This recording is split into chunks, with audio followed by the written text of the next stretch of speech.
সন্ধ্যাবেলা দেখি বাপি অনেকগুলো লাউ কেটে রেখেছে, আর এই লাউগুলোকে আমাকে কাল ভোরে বাজারে নিয়ে যেতে হবে। ঘুম থেকে ওঠার আগে দেখি বাপি লাউগুলো সাইকেলে গুছিয়ে দিয়েছিল। ঘুম থেকে উঠেই সাইকেল নিয়ে বেরিয়ে পড়লাম বাজারে। শুধু লাউ নয়, তার সাথে ছিল অনেকগুলো লাউ শাক। বেশ কিছুক্ষণ দাঁড়িয়ে থাকার পর লাউ আর লাউ শাকগুলো বিক্রি করে চলে গেলাম পাশের একটা মাছের দোকানে। দোকান থেকে মাছ কিনে একটা কাকার কাছ থেকে কিছু মূলো কিনে নিলাম। তারপর এই দোকানটা থেকে আদা রসুন কিনে নিলাম। কিছু কিনে নিয়ে বেরিয়ে পড়লাম বাড়ির উদ্দেশ্যে। বাড়ি ফিরে বেরিয়ে পড়লাম সোনাকে নিয়ে একটু মাঠের দিকে। সোনাকে মাঠের দিকে এনেছিলাম তার কারণ কুকুর ছানা দেখাবো বলে। তারপর ব্রাশ করে নিয়ে আবার চলে গেলাম সোনার কাছে। সোনার কাছে গিয়ে দেখি সোনা খেলনা মাটি নিয়ে খেলা করছে।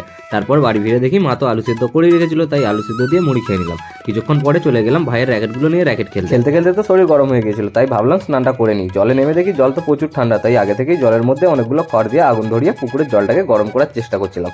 স্নান করে খাওয়া দাওয়া করে চলে গেলাম মাঠে। মাঠে আমার অল্প একটু কাজ ছিল, কাজ শেষ করতে করতে সন্ধ্যা হয়ে গেল। তারপরে চলে এলাম লালু ভুলুর কাছে। দেখো ওরা কত কিউট, তাই না? মাঠে কাজ করে খুব খিদে পেয়ে গিয়েছিল, তাই বাড়ি এসে অল্প কিছু খাওয়া দাওয়া করে নিলাম। আজকের মতো মিনি ব্লগটা কিন্তু এখানেই শেষ। তোমাদের সাথে দেখা হবে কালকে আরও একটা নতুন মিনি ব্লগ নিয়ে।